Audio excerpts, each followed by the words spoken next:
Well, happy Thursday. We're getting really close to the weekend. Remember that on Friday, it is early dismissal day.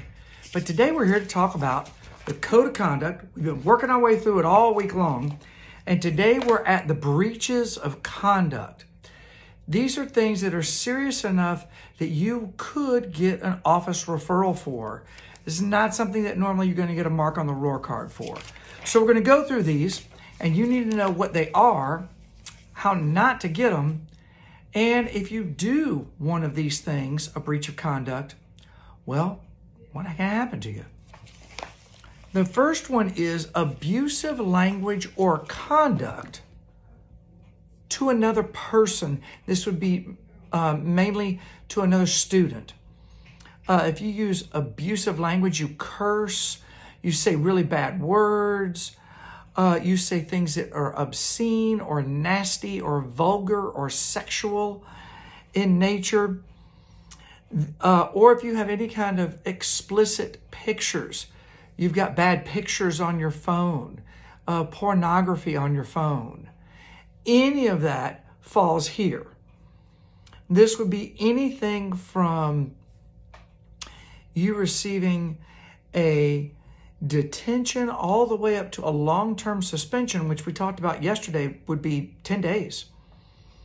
The next is cheating. We all know what cheating is, but do you know that if you provide another student with work so they can copy it and turn it in, or you give a student test answers, that's cheating. They're cheating and you're cheating. Anything from a detention all the way up to a 10-day out-of-school suspension.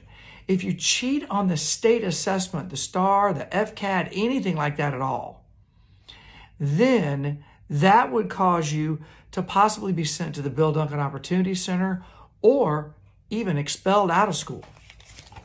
Disruptive behavior, minor infraction. This is a lot of what goes on around the campus. This is pushing, pulling, shoving, striking. This could be in the classroom. This could be in the hallway. This could be on the bus. Anything else that violates, that causes a minor infraction would all fall under this. Also included under this would be laser pointers, if you have one of those, or even fireworks, if you bring those to school. That all would fall here. So you don't want to do any of that stuff. That's anything from a detention all the way up to a 10-day out-of-school suspension and everything in between when I'm saying all the way. Could be work detail, could be lunch detention, could be 3-day suspension, 1-day suspension, 10-day suspension.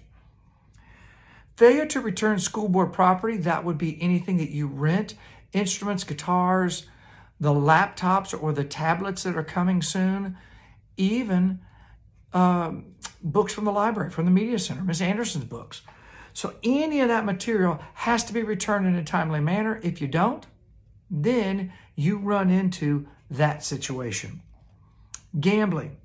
If you play any kind of game of chance for money or to gain something, personal property that belongs to someone else, then that is gambling, detention, work detail, or in-school suspension for that.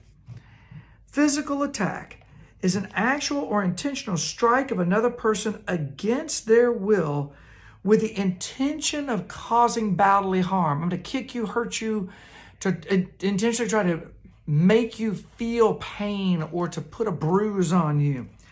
That's in-school suspension, out-of-school suspension up to 10 days, or you could get sent to the Bill Duncan Opportunity Center. So as we pick up with some more school bus safety rules. I mentioned this before the other day, but it's worth going back over again. Your bus driver is the first class period you have of the day and the last class period you have of the day. It's just a school bus, it's just a classroom on wheels, and the teacher is the driver. You have to do what they ask you to do. If they say sit down, you got to sit down. If they say be quiet, you have to be quiet. If they say don't change seats, don't eat on the bus, don't play your music on the bus, and you don't do it and they write a referral, you get suspended off the bus and you have to find another way to get to school. So that's a headache and a hassle. So just do what the driver says to do, just like you would with your teacher in the classroom. Skipping. Skipping is missing any portion of class or an entire class period or classes intentionally. I'm not going to go to class. And you don't have permission to not be out of class. It's not like you're in the office talking with me. I'm going to hide somewhere and just not go to class. Well, you can't do that. If you stay on campus, that's skipping. If you leave the campus, we'll talk about that on Friday, that's much more serious. Again, for skipping, detention, Saturday work detail, or even in-school suspension, where you're stuck with one of us for a full day or several days. Tardies, this is more for middle schoolers, but middle schoolers, we know what that means. When you are not where you need to be, when the tardy bell stops ringing. And if your teacher says you need to be in your seat when the tardy bell stops ringing, you're tardy. If your teacher says you need to just be inside the classroom when the tardy bell stops ringing, and you're not, you're tardy. If your teacher says my rule is you have to be within one step of the door when the tardy bell stops ringing, even if you're outside and you're not, then that's the case. Tardies can be detention, work detail, or again, in-school suspension. Finally, tobacco products and nicotine, and smoking paraphernalia. If you have tobaccos, nicotine, cigars, cigarettes, pipe tobacco, smokeless tobacco, chewing tobacco, powdered snuff, if you possess a vape, an e-cigarette, any other form of tobacco product or nicotine or cigarettes, if you have paper used to roll your own cigarettes or matches or lighters, all of that falls under this tobacco heading. It's an automatic, first offense is an automatic 1 day out of school suspension. You can also have to be meeting with Officer Krause because it can be like a citation, like a speeding ticket, and you can get this citation where you have to pay money, or someone does, for that. Tobacco can go all the way up from a 1 day suspension up to a 10-day suspension.